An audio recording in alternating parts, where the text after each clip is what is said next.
We were considering in our last study how God has given us His Son as an example for us to follow in the area of humility. हम अपने पिछले अध्ययन में सोच रहे थे, कैसे देख रहे थे कैसे परमेश्वर ने हमें अपने पुत्र को दिया है ताकि नम्रता के क्षेत्र में वो हमारा एक उदाहरण हो, जिस उदाहरण का हम अनुसरण कर सके। Sin came into the world, into the universe originally through the pride of Lucifer, who became Satan. इस विश्व में पाप आया, सबसे पहले मूलभूत तौर पर इस विश्व में पाप तब आया लूसीफर के घमंड के द्वारा, जो उसके बाद शैतान बन गया। And salvation came through the opposite of that, through Jesus humbling himself. और उद्धार बिल्कुल उसके विपरीत तब आया जब यीशु मसीह ने अपने आप को नम्र किया। Now, we may not realize how important these two things are, pride and humility. अब हमें शायद इस बात का एहसास नहीं होगा कि कितने महत्वपूर्ण ये दो चीज़ें हैं, घमंड और नम्रता। But the Bible does not say that God is opposed to the adulterers or the murderers or the thieves or those who are jealous or liars, but पर बाइबल हमें ये नहीं कहती कि परमेश्वर व्यभिचारियों का विरोध करता है या खूनियों का विरोध करता है या जो चोर है उनका विरोध करता है या जो जलन रखते हैं या झूठ बोलते हैं, इन लोगों का विरोध करता है, ऐसा बाइबल नहीं बताती। does say God opposes the proud. पर बाइबल हमें ये ज़रूर बताता है कि परमेश्वर अभिमानियों का विरोध करता है। If there's one group of people on earth whom God opposes the maximum, अगर एक प्रकार का झुंड है लोगों का इस पृथ्वी पर जिनका ये परमेश्वर सबसे अधिक विरोध करता है, तो it is those who are proud. ये वही है जो घमंडी है। And you see that in the attitude of Jesus to people whom he met on the earth. और आप इसे यीशु मसीह के रवैये में देखते हो उन लोगों के प्रति जिनसे वो इस पृथ्वी पर मिला। You never find him condemning the woman caught in adultery. He said to her, I don't condemn you. Go and sin no more. आप कभी ये नहीं पाओगे कि उसने उस स्त्री पर दंड आज्ञा दी जिसको व्यभिचार में पकड़ा गया था, बल्कि यीशु ने तो उससे कहा, मैं तुम पर दंड आज्ञा नहीं करता, जाओ और आगे से पाप ना करना। There was a man at the pool of Bethesda who had sinned and as a result become sick and lame for 38 years. एक मनुष्य था बेथसेदा के उस कुंड के पास जिस व्यक्ति ने पाप किया था और उसके परिणाम स्वरूप वो बीमार हो गया था और 38 वर्षों तक वो एक लंगड़ा था।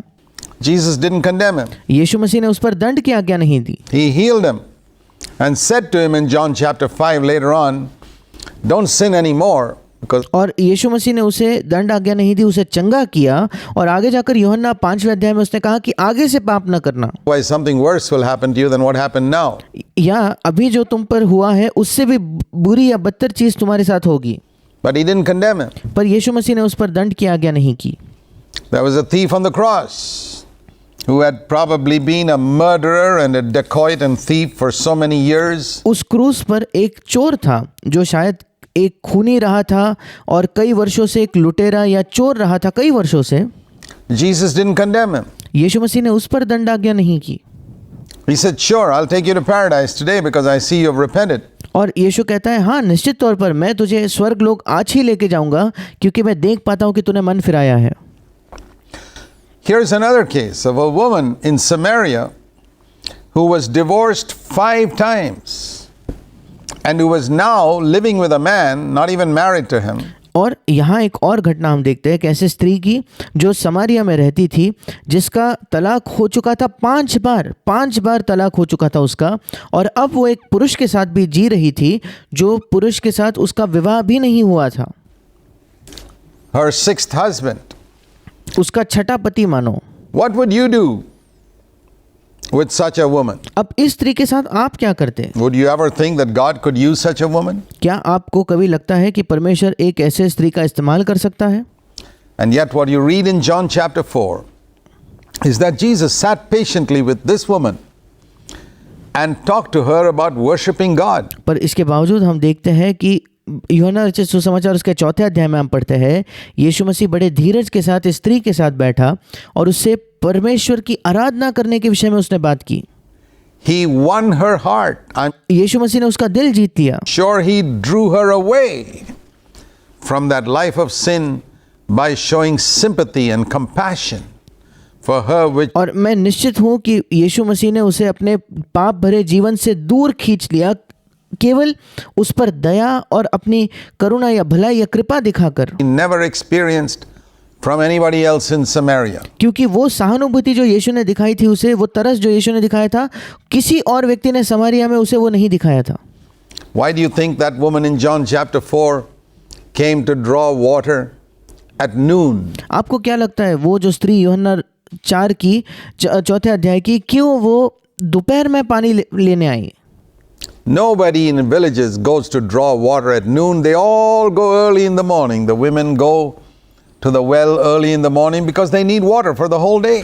कोई भी गांव में पानी दोपहर में लेने नहीं जाता। जो स्त्रियां होती हैं वे बहुत जल्दी सुबह भोर में जाते हैं पानी लेने के लिए, क्योंकि उन्हें दिन भर के लिए पानी की आवश्यकता होती है। At noon nobody goes there, and और दोपहर में कोई वहाँ नहीं Jesus जाता। was all alone at the well at noontime, prompted by the Holy Spirit to sit there. और यीशु मसीह भी दोपहर के समय में अकेला वहाँ, और उस दोपहर के समय पवित्र आत्मा ने उसे उकसाया, पवित्र आत्मा ने उसका मार्गदर्शन किया कि वो वहाँ जाकर दोपहर में बैठे। And this woman comes along at noon because she had been the butt and the ridiculed by all people in Samaria, that she did not want to go to the well when all the other women were there. और ये स्त्री दोपहर में वहाँ आती है क्योंकि वो बहुत ज़्यादा समरिया के जो लोग थे उनके द्वारा उसका हंसी मजाक उड़ाया गया था, उसकी ठट्ठा उड़ाई गई थी, और इसलिए वो उस समय उस कुएं में नहीं जाना चाहती थी जब बाकी स्त्रियां वहाँ होती हैं। She wanted to go when nobody was there. वो तभी जाना चाहती थी जब कोई और उस कुएं पे नहीं होगा। And she was surprised to find Jesus. और वो बहुत आश्चर्यचकित हो गई कि वहाँ यीशु मसीह था। And Jesus never condemned her, encouraged her, drew her away from her life of sin and sent her back into the city of Samaria. और यीशु मसीह ने कभी उस पर दंड आज्ञा नहीं की, बल्कि उसे प्रोत्साहित किया, उसे अपने पाप के जीवन से दूर खींचा और उसे फिर एक बार उस सामरिया के गांव में भेजा, to bring about the greatest revival that's described in the Gospels. और ये समरिया के शहर में भेजकर उसने सबसे बड़ा उसे भेजा ताकि वो सबसे बड़ा एक संजीवनी या बहाली ले आ सके, जो जिसका वर्णन हम कभी सुसमाचार में पढ़ते हैं, Through the ministry of anyone other than Jesus. और यीशु के अलावा किसी भी सेवकाई किसी और के सेवकाई के द्वारा इस प्रकार की एक बहाली वहाँ नहीं आई थी। None of the apostles could produce such a revival. और कोई भी प्रेरित कभी इस प्रकार की बहाली को उत्पन्न नहीं कर पाए। As this 5 times divorced woman went and produced in the city of Samaria. जैसे इस 5 बार तलाकशुदा स्त्री ने सामरिया के शहर में एक बहाली को लाया। So many people came to Jesus and said they believe in him, and it says there they believed in him because of the testimony of this woman. कई लोग आकर यीशु को कहने लगे कि वो यीशु पर विश्वास करते हैं, और उन्होंने यीशु पर विश्वास किया, लिखा है, क्योंकि उन्होंने इस स्त्री की गवाही सुनी। So that's how Jesus was.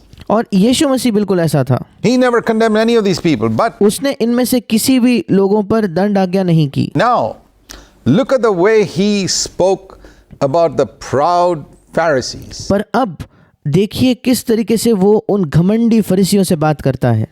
The Pharisees were the people who, when they went to pray, they would look down on others who they felt were not as good as them. फरीसी वो लोग थे जो जब वे प्रार्थना करने जाते थे तो वो दूसरे लोगों को तुच्छ जानते थे या उन्हें निचला समझते थे, क्योंकि उन्हें लगता था कि वे दूसरे लोग इनके तरफ पर्याप्त अच्छे नहीं हैं। Like many Christians today who look down on people in other denominations and look down at other believers who they think are not as spiritual as they are. और बिल्कुल आज के कई मसीहों की तरह जो दूसरे लोगों को, जो दूसरे पंथों में है, दूसरे डिनोमिनेशंस में है, उन्हें तुच्छ जानते हैं, या दूसरे विश्वासियों को वे तुच्छ जानते हैं, छोटा समझते हैं, क्योंकि उन्हें लगता है कि वे इनकी तरह इतने आत्मिक नहीं हैं, Because they've got some understanding or some experience which those other Christians don't have. या उनके पास ऐसी कोई समझ है या ऐसा कोई अनुभव है जो उन अन्य मसीहों के पास नहीं है। Christendom is filled with such arrogant, conceited snobs who call themselves Christians, और मसीह जगत भरा पड़ा है ऐसे घमंडी अभिमानी घमंडी लोगों से जो अपने आप को मसीह बुलाते हैं, who are actually closer to the devil than they are to Jesus Christ because of their pride. जो वाकई में तो शैतान के ज़्यादा नज़दीक है यीशु से भी ज़्यादा अपने घमंड की वजह से। Those in the days of Jesus, such people were called Pharisees. यीशु के दिनों में इन लोगों को फरीसी कहा जाता था। Self-righteous, proud, looking down on others. खुद को धर्मी समझने वाले, स्वयं की धार्मिकता रखने वाले, घमंडी और दूसरों को तुच्छ जानने वाले। And Jesus had the strongest words of rebuke for them. और यीशु मसीह के पास उनके लिए डांट के सुधार के सबसे कठोर शब्द थे। He called them a generation of vipers. उसने उन्हें एक सांपों की पीढ़ी कहा। He called them snakes. यीशु ने उन्हें सांप कहा। He called them full of dead men's bones, covered over with a beautiful tomb. और यीशु ने उन्हें मरे हुए मनुष्यों की हड्डी बुलाया, जो ऊपर ऐसा कहा कि वे मानो मरे हुए मनुष्यों की हड्डियों के समान है, जिस पर एक सुंदर कब्र से वे छिपाए हुए हैं। He said, you're like a person who's got a cup all clean on the outside but dirty inside. यीशु ने कहा तुम एक ऐसे व्यक्ति के समान हो जिसका प्याला, जिसका कटोरा बाहर से तो बिल्कुल साफ है पर अंदर से गंदा है। He said, how will you escape the damnation of hell? और यीशु ने उनसे कहा कि कैसे तुम नरक के दंडाज्ञा से बच सकते हो। To whom did Jesus speak such words? यीशु ने इन शब्दों का प्रयोग, इन शब्दों का इस्तेमाल किन के लिए किया? To people who were religious, उन लोगों के लिए जो धार्मिक है, who went to the synagogue every Saturday, who जो हर शनिवार को आराधनालय में जाते थे, knew their Bibles, who जो अपने बाइबल को जानते थे, prayed, who fasted, who tithed. जो प्रार्थना करते थे, उपवास करते थे, दशवांश देते थे। But they had one big serious problem, पर उनके पास एक बड़ी गंभीर समस्या थी, and that was the sin of pride. और वो घमंड का पाप था। God opposes the proud, परमेश्वर अभिमानियों का विरोध करता है, but he gives grace to the humble. पर वो नम्र लोगों को अनुग्रह देता है। So pride and humility are very serious. और इसलिए घमंड और नम्रता ये बहुत ज़्यादा गंभीर है। Humility is the ground from which all the other virtues of Christ can grow. नम्रता वो ज़मीन है जिससे मसीह के बाकी सारे जो गुण हैं वो उसमें बढ़ सकते हैं, उस ज़मीन के अंदर। Have you noticed in Galatians 5 and verse 22 and 23? क्या आपने कभी इस बात पर गौर किया है गलातियों की पत्री उसके 5वें अध्याय के 22 और 23 वचन में, Where the fruit of the Spirit is described. जहाँ आत्मा का जो फल है उसका वर्णन किया गया है। Humility is not even mentioned there. वहाँ नम्रता का जिक्र तक नहीं किया गया। Isn't that surprising? क्या यह आश्चर्यजनक नहीं है क्या? The fruit of the Spirit is love, joy, peace, long-suffering, gentleness, goodness, faithfulness, meekness, and self-control. पर आत्मा का फल प्रेम, आनंद, शांति, धीरज, कृपा, भलाई, विश्वास, नम्रता और संयम है। Why is humility not mentioned there at all? अब वहाँ नम्रता का जिक्र क्यों बिल्कुल नहीं किया गया?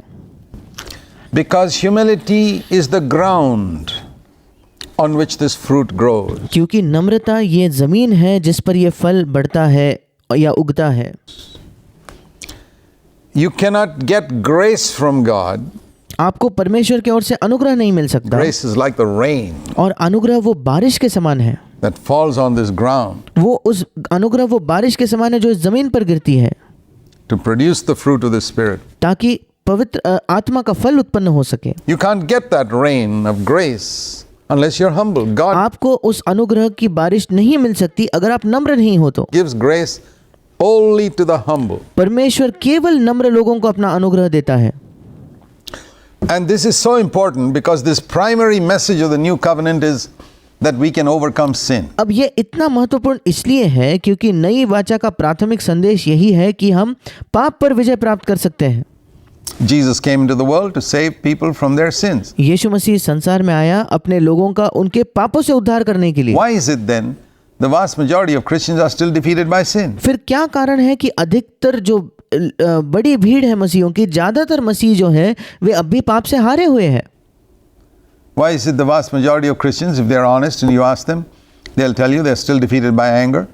और क्यों ऐसा है कि अधिकतर जो मसीह है, अगर वे ईमानदार है तो आप अगर उनसे पूछोगे तो वे बताएंगे कि वे अभी भी गुस्से से हारे हुए हैं।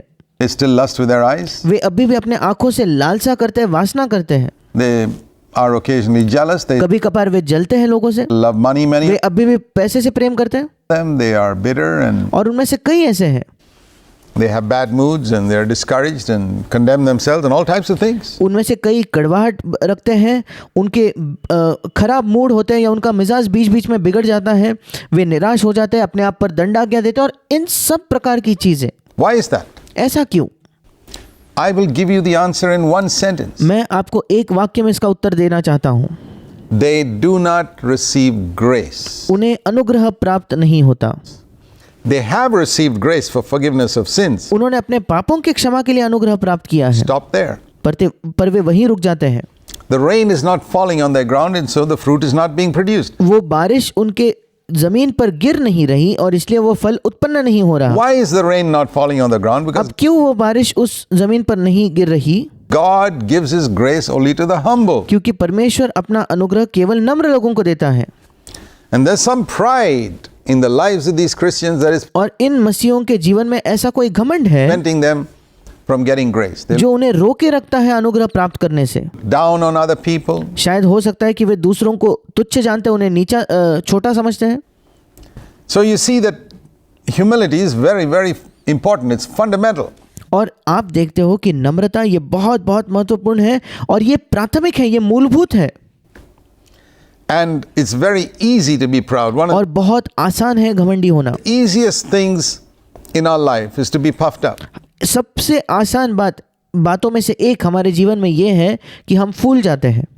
To be proud of something God has given us परमेश्वर ने हमें कुछ दिया है, उसमें से किसी चीज के बारे में हम घमंडी हो जाते हैं, or God has done for us. या परमेश्वर ने जो हमारे लिए किया है उसके लिए। God's given you a good looking face. That's enough to make you proud. शायद परमेश्वर ने आपको पर्याप्त मात्रा में अच्छा दिखने वाला एक चेहरा दिया है, वो पर्याप्त होता है आपको घमंडी होने के लिए। Or God's given you intelligence more than other people. That's enough to make you proud. या परमेश्वर ने आपको ज्यादा बुद्धिमानी दी है दूसरों की तुलना में और वो पर्याप्त है आपको घमंडी बनाने के लिए। Or He's given you a better job. या उसने आपको एक बेहतर नौकरी दी है, Or your family is a wealthy family or या आपका परिवार जो है वो एक बहुत ही अमीर परिवार है, a high position. या वो एक बहुत ही ऊंचे ओहदे पर है That makes you look down on others. And और उसकी वजह से आप दूसरों को तुच्छ जानते हो या निचला समझते हो। God is the enemy of all such people. और परमेश्वर इनमें से इन सब लोगों का वो शत्रु है। Nowhere in the Bible does it say God is the enemy of murderers, thieves and adulterers, but He Bible में कहीं भी ऐसा नहीं लिखा कि परमेश्वर जो खूनी है, जो चोर है, जो व्यभिचारी है, उनका शत्रु है। is the enemy of the proud. पर ऐसा जरूर लिखा है कि परमेश्वर अभिमानियों का शत्रु है या घमंडियों का शत्रु है। I picture it like this when it says in 1 Peter chapter 5 and verse 5 that God is opposed to the proud but He gives मैं grace to the humble. मैं इसका चित्र इस प्रकार से करता हूँ, जब पहला पत्रस 5वां अध्याय 5वां वचन कहता है कि परमेश्वर अभिमानियों का विरोध करता है पर वो नम्र लोगों को अनुग्रह देता है। That if you are humble, God will get behind you and push you forward or get अगर आप नम्र हो तो परमेश्वर आपके पीछे होकर आपको आगे ढकेलेगा, underneath you and push you up. या दूसरे शब्दों में वो आपके नीचे आकर आपको ऊपर ढकेलेगा। But if you are proud, God will come in front of you and push you back on और अगर आप घमंडी हो तो परमेश्वर आपके आगे आकर आपको पीछे ढकेलेगा top of you and push you down. And और आपके ऊपर आकर आपको नीचे ढकेलेगा। no hope for you if God is pushing you back and God's pushing you down. और आपके लिए कोई आशा नहीं है अगर परमेश्वर आपको पीछे ढकेल रहा है और परमेश्वर आपको नीचे ढकेल रहा है तो। It's better to have God pushing us up and pushing us forward, and He will do that for those who are humble. He gives grace. और परमेश्वर हमें ऊपर ढकेलना चाहिए और आगे ढकेलना चाहिए और वो इसे करेगा उन नम्र लोगों के लिए, उन्हें अनुग्रह देकर। And the Bible says in Romans 6:14 और बाइबल हमें रोमियो 6:14 में बताती है that when a man gets grace, when grace comes upon him, जब एक व्यक्ति को अनुग्रह मिलता है और जब अनुग्रह उसके ऊपर आता है he overcomes sin. तो वो पाप पर विजय प्राप्त कर लेता है। So whenever you are defeated by any sin, और इसलिए जब भी आप किसी भी पाप से हारे हुए हो तो anger, lust of the eyes, bitterness, गुस्सा हो, आंखों की लालसा हो, कड़वाहट हो, see anything, जलन हो या कोई भी चीज हो, anything, love of money, anything, पैसे का प्रेम क्यों ना हो, कोई भी पाप क्यों ना हो, you can be absolutely sure the reason for that is you did not get grace. आप बिल्कुल निश्चित हो सकते हो कि इसका कारण यही है कि आपको अनुग्रह नहीं प्राप्त हुआ। Because if you got grace, sin would not have dominion over you. क्योंकि अगर आपको अनुग्रह मिलता तो पाप आप पर प्रभुता नहीं कर पाता। 6:14 is very clear. It's as Romeo 6:14 बिल्कुल साफ है। clear as 2 + 2 is 4. ये उतना ही साफ है जितना 2 में 2 जोड़ दिया जाए तो 4 मिलता है। 2 + 2 is not 3.9, is not 4.1, it is 4. 2 में 2 जोड़ दिया जाए तो उसमें ना ही आपको 3.9 मिलेगा, ना ही 4.1 मिलेगा, आपको 4 ही मिलेगा। And if grace comes upon you, you will have victory over sin. और अगर अनुग्रह आप पर आता है तो आपको पाप पर विजय जरूर मिलेगा। Nothing can stop it. कोई भी चीज उसे रोक नहीं सकती। Then why didn't you get victory over sin? Because you didn't get grace. फिर क्यों आपको पाप पर विजय नहीं मिला? क्योंकि आपको अनुग्रह नहीं मिला। Go one step further back, why didn't you get grace? Because you were proud. एक कदम पीछे जाइए, आपको अनुग्रह क्यों नहीं मिला? क्योंकि आप घमंडी थे। That is the only reason why people are defeated by sin. ये इकलौता कारण है कि लोग पाप से हारे हुए हैं। Every Christian in the world who is defeated by any sin has to face up to the fact there's some pride in him which prevented God from giving him grace. और हर एक मसीही इस संसार में उसे जो पाप से हारा हुआ है उसे इस सत्य का सामना करना ही होगा कि उसमें कोई घमंड था जिसने परमेश्वर को रोके रखा उसे अनुग्रह देने से, And that's why he is defeated. और उसी वजह से वो हारा हुआ है। So what does he need to do? अब उसे क्या करने की आवश्यकता है? He needs to go before God and say, God, please give me some light on the pride in me which I probably don't even see. उसे आवश्यकता है कि वो परमेश्वर के सामने जाकर कहे, परमेश्वर कृपया मुझे कुछ ज्योति दीजिए उस घमंड पर, मेरे अंदर जो घमंड है, जिस घमंड को शायद मैं खुद नहीं देख पाता। I think a lot of Christians genuinely do not see the pride in them. They मुझे लगता है कि अधिकतर मसीह जो है वास्तविकता में उस घमंड को नहीं देख पाते जो उनके अंदर है। are pretty humble. उन्हें लगता है कि वे बहुत ज्यादा नम्र है। Some very proud people think they're quite humble. कुछ बहुत ही घमंडी लोग ये सोचते हैं कि वे बहुत ज्यादा नम्र हैं। They are proud of their humility, वे अपने नम्रता के बारे में घमंडी हैं, or what they think is their humility. या वे उसके बारे में घमंड रखते हैं जो उन्हें लगता है उनकी नम्रता है। You can be proud of your Bible knowledge. आप आपके बाइबल के ज्ञान के बारे में घमंडी हो सकते हो। A lot of Christians are proud of their Bible knowledge. They're ऐसे कई मसीह हैं जो अपने बाइबल ज्ञान के बारे में घमंडी होते हैं, proud of the gifts of the Spirit God has given them. और आत्मा के दान जो परमेश्वर ने उन्हें दिए उनके विषय में वे घमंडी होते हैं।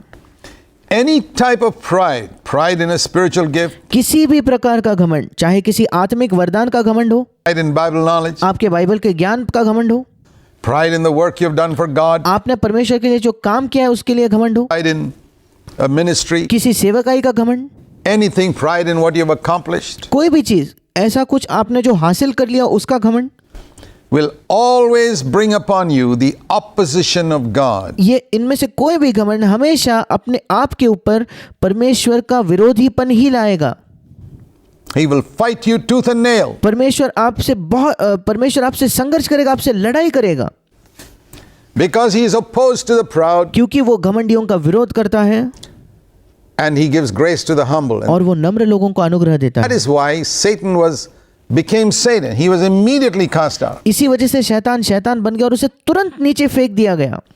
So we need to see the glory of Jesus first of all in his humility. और इसीलिए हमें जरूरी है कि हम परमेश्वर यीशु मसीह की महिमा सबसे पहले उसके नम्रता में देखें। He is becoming a man, सबसे पहले वो मनुष्य बना, and as a man becoming a servant of everybody. His और मनुष्य होने के नाते मनुष्य बनने के बाद सबका सेवक वो बना। whole attitude to people was, I'm your servant, I'm here to serve you. सब लोगों के प्रति उसका रवैया यही था, मैं तुम्हारा सेवक हूँ, मैं यहाँ तुम्हारी सेवा करने के लिए आया हूँ। That's why at the Last Supper, they had the custom in those lands at that time to wash people's feet whenever they came to the house. और इसी वजह से उस अंतिम भोज में यीशु मसीह ने शिष्यों के पाँव धोए। उन दिनों एक ऐसी प्रथा थी, एक ऐसी परंपरा थी कि उस देश में जो भी लोग किसी के घर आते थे तो उनके पाँव धोए जाते थे। The roads were dusty. और इसका कारण यह था कि उस समय की सड़कों पर बहुत धूल होती थी। People did not wear shoes. They wore लोग कोई शूज या जूते नहीं पहनते थे, sandals. लोग केवल सैंडल्स पहनते थे या चप्पल पहनते थे। And having trudged through dusty roads with sandals, I know how refreshing it is to wash your feet with cold water. और मैं खुद जब किसी धूल भरे रास्ते पर चप्पल पहनकर चला हूँ तो मैं जानता हूँ कि कितना ताजगी भरा लगता है कि पानी से अपने पाँव धोना Or warm water. और या गर्म पानी से अपने पाँव धोना. And those homes, they had a bucket of water. और ये उस ज़माने के जो घर होते थे उनमें पानी की एक बाल्टी रखी जाती थी. The door, a towel. और उसी वो जो दरवाज़ा होता था, दरवाजे पर एक बाल्टी रखी जाती थी, एक अंगोछा रखा जाता था, Basin. एक बर्तन रखा जाता था. And a slave. और उसी के साथ साथ एक गुलाम वहाँ होता था. In the rich homes, they would have slaves. अमीर घरों में उनके गुलाम होते थे. As soon as people came, the slave would wash the feet जैसे ही लोग अंदर आते थे वो गुलाम उनके पाँव धोता था. of all the people who came before they went in to have a meal. और सब लोग अंदर आने से पहले, उनके अंदर जाने से पहले उनके पाँव धोते थे खाना खाने से पहले. But in this particular home where Jesus was having the Last Supper, Jesus had just taken the house. There was nobody there because पर इस विशेष घर में जहाँ यीशु मसीह अपना अंतिम भोज लेने वाला था, वहाँ कोई नहीं था उस घर में. he wanted to be alone with his disciples. वहाँ कोई गुलाम नहीं था क्योंकि यीशु अपने शिष्यों के साथ अकेला होना चाहता था. So some kind person had offered the house. There was nobody there. There was no slave because Jesus wanted nobody. किसी भले व्यक्ति ने अपने घर को दिया था और उसने सब कुछ करके रखा था क्योंकि वहाँ कोई गुलाम नहीं था, क्योंकि यीशु नहीं चाहता था कि वहाँ कोई हो. So the person had kept the food on the table and the bucket of water, the towel, basin, everything was there. और इसलिए उस भले व्यक्ति ने सब कुछ तैयारी करके रखी. मेज पर भोजन लगा दिया, पानी की बाल्टी रख दी, वो अंगोछा रख दिया, सब कुछ तैयार करके रख दिया. But there was no slave. पर वहाँ कोई गुलाम नहीं था. So all these disciples and Jesus come with their dusty feet. अब ये सारे के सारे शिष्य और यीशु मसीह वहाँ अपने धूल से भरे पाँव को लेकर आते हैं. To the house and they all see the bucket of water there. They know that somebody needs to wash people's feet and there's no और वे सब के सब उस घर में अंदर आते हैं और वे जानते हैं कि किसी को तो आवश्यकता है कि इनके पाँव धोए जाए. slave around here. पर वो देखते कि यहाँ तो कोई गुलाम नहीं है. But they're all too proud to do it themselves. They और वे सब के सब इतने घमंडी थे कि वे खुद इस बात को नहीं करना चाहते थे. sit at the table because every person is important in his own way. वो नहीं करना चाहते थे इस काम को क्योंकि हर एक व्यक्ति अपने ही तरीके से महत्वपूर्ण था. Peter thinks I'm the leader of the apostles and पतरस सोचता है कि मैं तो सारे जो प्रेरित हैं उनका मुखिया हूँ. Matthew says I'm a chartered accountant. और मत्ती कहता है मैं तो एक चार्टर्ड अकाउंटेंट हूँ. John says I'm known to the high priest. I can't और यूहन्ना कहता है कि मैं तो महायाजक को जानता हूँ. stoop to these undignified things. Everybody had a reason. और इसलिए मैं झुककर इन ऐसे काम को जिनमें कोई आदर नहीं है, ऐसे तुच्छ काम नहीं कर सकता. हर एक व्यक्ति के पास कोई कारण था. Somebody was big, somebody was important. या तो वे बुद्धिमान थे, या तो कोई बहुत महत्वपूर्ण था, या तो कोई बहुत बड़ा था. So ultimately, Jesus, he goes and takes the bucket and says, this is my job. आखिरकार यीशु जाता है, उस बाल्टी को लेता है और कहता है ये तो मेरा काम है. I came to earth to be a servant. मैं इस पृथ्वी पर एक सेवक होने के लिए आया. And he takes the bucket, washes the people's feet, and they all और वो उस बाल्टी को लेता है और लोगों के पाँव धोता है. feel ashamed. और उन सबको शर्म आती है. This is the way Jesus ended his life. और इसी तरीके से यीशु ने अपने जीवन का अंत किया. So many people in Christian work, when they come to the last day of their life on earth, they want some title, they want some position, they want. और जब वे अपने जीवन के अंतिम दिन पर आते हैं इस पृथ्वी के, वे या तो कोई शीर्षक चाहते हैं, कोई औहदा चाहते हैं, honor. उन्हें कुछ आदर चाहिए. They want to be the head of some organization. They want किसी संगठन के वे मुखिया या प्रमुख बनना चाहते हैं. to be right on top, be वे सबसे ऊंचे स्तर पर जाना चाहते हैं. director or something like that. Way Jesus किसी संगठन का निर्देशक या ऐसा कुछ बड़ा बनना चाहते हैं. was no director. He यीशु मसीह कोई निर्देशक नहीं था. was a servant, he was a slave. वो एक सेवक था, वो एक गुलाम था. On the last day of his earthly life, we find him washing the disciples' feet. उसके पृथ्वी के जीवन के अंतिम दिन पर हम पाते हैं कि वो शिष्यों के पाँव धो रहा था. I want to ask you whether that is your greatest goal in life. मैं आपसे पूछना चाहता हूँ, क्या आपके जीवन का ये सबसे बड़ा लक्ष्य है क्या? Is it your aim that when you come to the end of your life, after having served the Lord faithfully for 50, 60 years, क्या आपके जीवन का ये लक्ष्य है क्या कि जब आपने जीवन के अंत में आओगे, जबकि आपने प्रभु की विश्वास योग्यता से 50-60 वर्ष जब आप सेवा कर चुके होंगे, on the last day of your earthly life, you इस want पृथ्वी के जीवन के अंतिम दिन पर to be found at the feet of your disciples, feet of the disciples of Jesus, washing their feet. आप भी यीशु मसीह के शिष्यों के पांव पर या उनके चरणों पर पाया जाना चाहते हो, जहां आप उनके पांव धो रहे हो Cleaning away the dirt. और सारी गंदगी को जहां आप साफ कर रहे हो। Oh, how rare, how rare, how rare to find, even among those who preach holiness and sanctification and all that, to find this spirit. और कितना ही कम, शायद ही बहुत ही कम हम पाते हैं उन लोगों में भी जो पवित्रता प्रचार करते हैं, पवित्रकरण प्रचार करते हैं, इन लोगों में भी हम बहुत ही कम इस आत्मा को पाते हैं। Because people have not seen the glory of Jesus' humility. क्योंकि लोगों ने यीशु मसीह के नम्रता की महिमा को नहीं देखा है। They have not seen his humility in the way he humbled himself जिस तरीके से उसने अपने आप को नम्र किया, उसमें उन्होंने उसकी महिमा को नहीं देखा है।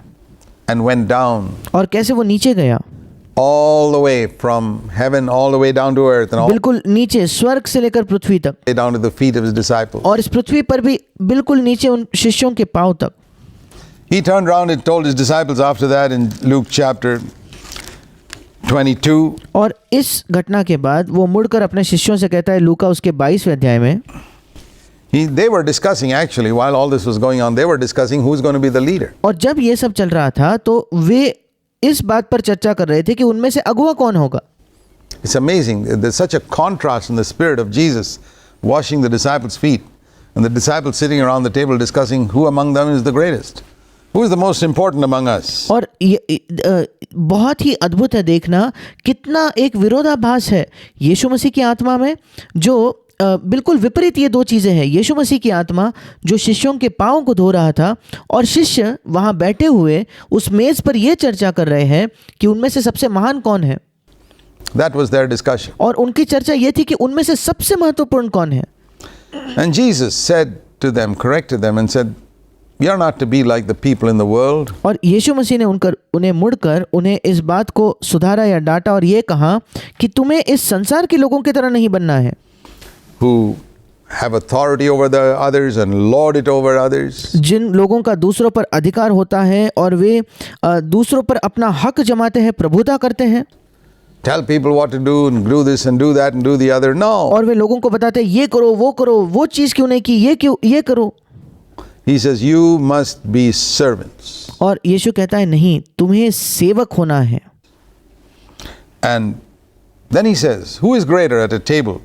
और फिर वो कहता है कि किसी भी मेज़ पर सबसे बड़ा कौन है? Sits at the table, वो जो भोजन करने बैठता है ऊपर मेज़ पर, eats, or the one who comes and serves and wash people's feet? या वो जो आकर सेवा करके लोगों के पाँव धोता है? No, the one who sits at the table is greater. जो हम जानते हैं जो व्यक्ति मेज़ पर बैठा है वो महान है, बड़ा है। Well, he says, look at me. और यीशु कहता है देखो, मुझे देखो, I'm here as one who serves. मैं यहाँ हूँ सेवक के समान। And he set an example. He didn't just speak words. और उसने एक उदाहरण, एक आदर्श उनके लिए रखा, उसने केवल शब्दों का इस्तेमाल नहीं किया। As I said the other day in a study, in the Old Testament they had teachings. और जैसे मैंने पिछले किसी सत्र में कहा था, पुराने नियम में उनकी शिक्षाएं थी। A teaching. एक शिक्षा, Be humble. नम्र बन जाओ, ये एक शिक्षा थी, एक सिखाना था। But here in the new covenant we have an example. पर Jesus यहाँ नई वाचा में हमारे पास एक उदाहरण है। says, follow me. Do यीशु मसीह हमसे कहता है मेरे पीछे आओ, what I did. और मैंने जो किया वही करो। And so we need to see the glory of Jesus' humility. और इसलिए हमें आवश्यकता है कि हम यीशु के नम्रता की महिमा को देखें। I wanted you to see another example of his humility. और मैं आपको यीशु की नम्रता का एक और उदाहरण देखना चाहता हूँ। In the Gospel of Matthew, मत्ती रचित सुसमाचार में हम इस बात को देखते हैं। we read about a time when Jesus cast out demons. और हम देखते हैं एक ऐसे समय के बारे में जहाँ यीशु मसीह दुष्ट आत्माएं निकाल रहा था। There was a demon-possessed person brought to him in verse और उसके पास एक दुष्ट आत्माग्रस्त व्यक्ति को लाया गया, 22, मत्ती 12 उसके 22वें वचन में। and he was blind and dumb. Think of और ये अंधा भी था और गूंगा भी था। this. और इसके बारे में सोच कर देखे, A man, I mean, being dumb itself is bad, blind is worse. And here अब गूंगा होना ये अपने आप में बुरी बात है, उसके साथ अंधा होना और भी बदतर है। was a man who was blind and dumb. और यहाँ एक व्यक्ति था अंधा और गूंगा। And as soon as Jesus saw him, he knew it was a demon.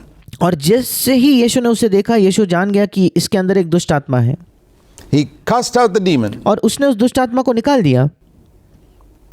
And the man's eyes were open और उस व्यक्ति की मनुष्य की आंखें खुल गई and he could speak. और वो देख पाया और बात कर पाया। A demon had made him blind and dumb. एक दुष्ट आत्मा ने उसे अंधा और गूंगा बनाया था। And the people were so excited. They said, "This must be the son of David. This must और लोग इतने आश्चर्यचकित हो गए, वो कहने लगे कि ये जरूर दाऊद की संतान होगा। be the promised Messiah." क्या ये मसीहा है क्या जिसका वायदा किया गया था? But the Pharisees were jealous. पर फरीसी लोग जलने लगे।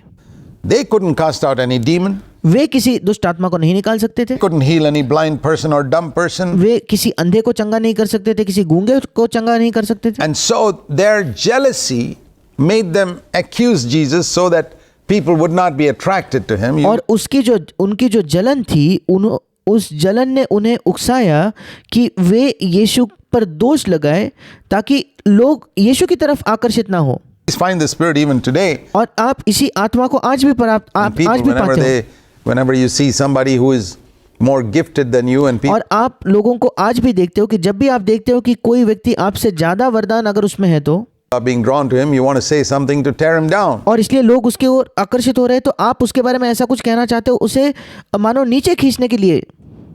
That's the spirit of the Pharisees. और ये फरीसियों की आत्मा थी। And so they said, no, this man is casting out demons through the power of Beelzebul. और फिर फरीसियों ने कहा नहीं, ये मनुष्य जो है बालजबूल की सामर्थ्य इस्तेमाल करके दुष्ट आत्मा निकालता है, The ruler of the demons. जो दुष्ट आत्माओं का सरदार है। Matthew 12 verse 24. मत्ती 12:24 में फरीसियों ने ये कहा। And they called him Beelzebul. और उन लोगों ने यीशु को बालजबूल कहा। And you know what Jesus said? और क्या आप जानते हो क्या यीशु ने क्या कहा? He said, I say to you, verse 31, और यीशु ने कहा, मैं तुमसे कहता हूँ, 31 वचन, every sin can be forgiven and blasphemy, हर एक पाप जो है वो क्षमा हो सकता है, but not blasphemy against the Holy Spirit. और अगर आप परमेश्वर के विरोध में बात करो तो वो भी क्षमा होगा, पर पवित्र आत्मा के खिलाफ अगर तुम कुछ कहोगे, पवित्र आत्मा के खिलाफ की निंदा वो क्षमा नहीं की जाएगी। And if you have spoken a word against me, the Son of Man, it will be forgiven. और वो कहता है अगर तुमने मेरे खिलाफ, मनुष्य के पुत्र के खिलाफ कुछ कहा है तो तुम्हें क्षमा मिल जाएगा। So when people called him the prince of devils, what did he do? और इसलिए जब लोगों ने उसे दुष्ट आत्माओं का सरदार कहा तो उसने क्या किया? He forgave them. और उसने उन्हें क्षमा कर दिया। Now it is not like this under the old covenant. अब पुरानी वाचा में ऐसा नहीं था। In the old covenant, we read in Numbers and chapter 12 और पुराने नियम में हम पढ़ते हैं गिनती की पुस्तक उसके 12वें अध्याय में about an incident where the brother and sister of Moses, that is Miriam and Aaron. Miriam was probably 10-12 years older than Moses. और वहाँ हम एक घटना पढ़ते हैं जहाँ यीशु मसीह के माफ़ कीजिएगा, मूसा का बड़ा भाई हारून और उसकी बड़ी बहन जो मरियम थी, और मरियम शायद मूसा से 10-12 वर्ष बड़ी होगी उम्र में। She was the one who saw Pharaoh picking up the little baby Moses in a basket. क्योंकि मरियम ही थी जिसने देखा था फिरौन की बेटी को उस छोटे बच्चे को उठाते हुए, जो छोटा मूसा को, जब मूसा छोटा था उसे उठाते हुए। So she felt she had some authority over her younger brother. और इसलिए उसे लगा कि उसका अपने छोटे भाई पर कोई अधिकार है। Aaron was also older than Moses. और हारून भी मूसा से उम्र में बड़ा था। And they speak against Moses for a small thing, like why did he go and marry that Cushite woman? और वे मूसा के खिलाफ बात करते एक छोटी सी बात के लिए कि क्यों जाकर उसने उस कुशी स्त्री से विवाह किया। Now it is none of their business who Moses married. अब इससे इनका कोई लेना देना नहीं था मूसा किससे विवाह करे। And Moses didn't disobey any commandment और मूसा ने कोई आज्ञा का भी उल्लंघन नहीं किया था। by marrying a Cushite woman. There was एक कुशी स्त्री से विवाह करके उसने कोई अनाज्ञाकारिता नहीं दिखाई थी, no commandment in those days about such things. क्योंकि इन बातों के बारे में उन दिनों में कोई आज्ञा ही नहीं थी। The law was given much later through Moses himself. और व्यवस्था इसके बाद खुद मूसा ने दी थी, मूसा के द्वारा दी गई थी। Now, when Moses heard this, he didn't have any bitterness against these people. अब जब मूसा ने ये सुना तो उसके मन में इन लोगों के खिलाफ कोई कड़वाहट नहीं थी, But God said, and this is serious, पर परमेश्वर ने कहा यह गंभीर है। how dare you speak against my servant? And you know what happened? तुम्हारी कैसे हिम्मत हुई मेरे सेवक मूसा के बारे में मूसा के खिलाफ बात करने से। It says there further down in verse 10 of Numbers 12 that Miriam immediately got leprosy. और क्या आप जानते हो क्या हुआ? आगे जाकर अगर आप 10वें वचन में पढ़ो तो ऐसा लिखा है कि मरियम को तुरंत कोढ़ हो गया, Immediate. तुरंत। It says Miriam, her face and everything became white as snow. Suddenly, it was leprosy, usually comes very slowly. और ऐसा लिखा है कि मरियम कोढ़ से हिम के समान श्वेत हो गई। अचानक एक क्षण में ये हुआ। अब आमतौर पर जो है कोढ़ जो होता है वो धीरे धीरे आता है, She became a leper पर तुरंत वो एक कोढ़ी बन गई, immediately. तुरंत। Just for saying a word against Moses, saying, why केवल मूसा के खिलाफ एक शब्द उसने कहा इसलिए, did he marry a Cushite woman? और वो भी उसने ये कहा क्यों जाकर उसने एक कुशी स्त्री से विवाह किया। It's not such a big sin अब ये कोई बहुत बड़ा पाप नहीं to है, say something like that, ऐसा कुछ कहना कोई बहुत बड़ा पाप नहीं है, but to speak against a servant of God, that was serious, and God पर परमेश्वर के सेवक के खिलाफ कुछ कहना यह गंभीर था judged her. और परमेश्वर ने उसका न्याय किया। So when somebody spoke against Moses, they got leprosy. और इसलिए जब कोई व्यक्ति मूसा के खिलाफ बात करता था तो उसे कोढ़ मिला, But when somebody spoke against Jesus and called him something much worse than that, Beelzebul, you know what they got? और जब किसी ने यीशु के खिलाफ बात की और यीशु को तो इससे भी बदतर चीज कही थी, उसे बालजबुल कहा, क्या आप जानते हो यीशु के खिलाफ बात करने पे इन लोगों को क्या मिला? They got forgiveness. उन्हें क्षमा प्राप्त हुई। Have you seen something there? क्या आपने यहाँ कुछ देखा है क्या? The difference between Moses and Jesus? मूसा और यीशु के बीच के अंतर को क्या आपने देखा है क्या? The difference between the age of the law and the age of grace? व्यवस्था का जो युग था और अनुग्रह का जो युग है, इन दोनों में आप अंतर कोई देख पाते हो क्या? This you see, there you see the humility of Jesus. It यहाँ आप यीशु की नम्रता को देखते says हो। in Matthew 12 verse 32, have you spoken a word against me? I'm just an ordinary man. यीशु मसीह मत्ती 12:32 में कहता है, क्या तुमने मेरे खिलाफ कुछ कहा है क्या? मैं तो केवल एक साधारण मनुष्य हूँ। You're forgiven. तुम्हें क्षमा प्राप्त होती है। He was not an ordinary man. वो साधारण मनुष्य नहीं था, He was the son of God. He was वो परमेश्वर का पुत्र था, eternal almighty God. He वो अनंत सर्वशक्तिमान परमेश्वर था, was Father from अपने पिता के समान था। वो eternity. पूरे अनंत काल के लिए वो पिता के समान था, But he lived on earth as an ordinary man. He पर वो इस पृथ्वी पर एक साधारण मनुष्य की तरह जीवन जिया। called himself the son of man. उसने अपने आप को हमेशा मनुष्य का पुत्र कहा, Son of man, the son of man. मनुष्य का पुत्र, मनुष्य का पुत्र। That's what he was. और वो यही था, And he chose to be called by that name. और उसने चुनाव किया कि उसे इस नाम से पुकारा जाए। And he said, you're forgiven. और उसने कहा कि तुम्हें क्षमा मिलती है। And not only they, केवल इतना ही नहीं, whoever he said, not only और वो कहता है जो भी, Pharisees, but in the next 2,000 years, whoever speaks a word against me, और वो कहता है ना केवल तुम फरीसी, पर आने वाले 2000 वर्षों में जो भी मेरे खिलाफ कुछ भी कहता हो तो it's forgiven. उसको क्षमा मिलती है। Think of all the things that people have said against Jesus in the last 2,000 years. सोच कर देखिए इन पिछले 2000 वर्षों में क्या क्या बातें लोगों ने यीशु के खिलाफ कही है। They have said he's an illegitimate child. उन्होंने कहा है कि वो एक अवैध या बच्चा था या बिना विवाह के जन्मा बच्चा था। They have said he's a homosexual. They कुछ लोगों ने कहा था कि वो समलैंगिक था। that he got married to Mary Magdalene. कुछ लोगों ने ये तक कहा है कि उसका मरियम मगदलीनी से विवाह हुआ। They have told all types of lies against him, insulted him. और उन्होंने सब प्रकार के झूठ कहे हैं उसके खिलाफ, उन्होंने उसका अपमान किया है। But think of his humility, पर उसके नम्रता के बारे में सोचिए that he does not pronounce judgment on them from heaven. He could कि वो स्वर्ग से उन पर न्याय नहीं करता, तुरंत उनका न्याय नहीं कर देता। make them full of cancer, leprosy, AIDS, everything, etc. All of that as judgment, but he doesn't do it. और यीशु मसीह स्वर्ग से इनका न्याय के स्वरूप उन्हें कैंसर दे सकता है, उन्हें कोढ़ दे सकता है, उन्हें एड्स दे सकता है, ऐसा सब प्रकार का उनका न्याय कर सकता है, पर यीशु ऐसा नहीं करता। There we see his humility. यहाँ हम उसकी नम्रता को देखते His हैं, humility in being willing to accept insult. उसकी नम्रता कि वो अपमान सहने को, अपमान स्वीकार करने को भी तैयार है। When they spat on him, he didn't say anything. जब वे लोग उस पर थूके तो उसने कुछ नहीं कहा. When they slapped him, he only said, "Why do you slap me if I've said what's right?" जब उन्होंने उसे थप्पड़ मारा उसने केवल इतना पूछा कि अगर मैं सही कह रहा हूं तो तुम क्यों मुझे थप्पड़ मारते हो. But when they slapped him again, he just kept quiet. और पर जब उन्होंने वापस थप्पड़ मारा तो वो केवल चुप रहा. When they made him suffer, it says he did not threaten. 1 Peter chapter 2 says that. There we see his humility. और जब लोगों ने उससे बहुत ज़्यादा पीड़ा सहने को मजबूर किया तो ऐसा लिखा है पहला पत्रस 2 अध्याय कि उसने पलटकर धमकी नहीं दी. 1 Peter chapter 2, when he was reviled, verse 23, he did not revile again. और पहला पत्रस 2 अध्याय 23 वचन में उसने सब चीज़ें सहकर भी पलटकर उन्हें धमकी नहीं दी. When he was suffering, he uttered no threats. और गाली सुनकर वो गाली न देता था और पीड़ा उठाते हुए भी दुख उठाकर उसने किसी को धमकी नहीं दी. He did not say, "Wait and see what I'll do to you when I come back as the judge of the earth." उसने कभी किसी को ये नहीं कहा तुम इंतजार करो, रुको, देखो मैं तुम्हारे साथ क्या करूंगा जब मैं इस पृथ्वी का न्यायाधीश बनकर वापस लौटूंगा तो. He never said that. उसने कभी ऐसा नहीं कहा.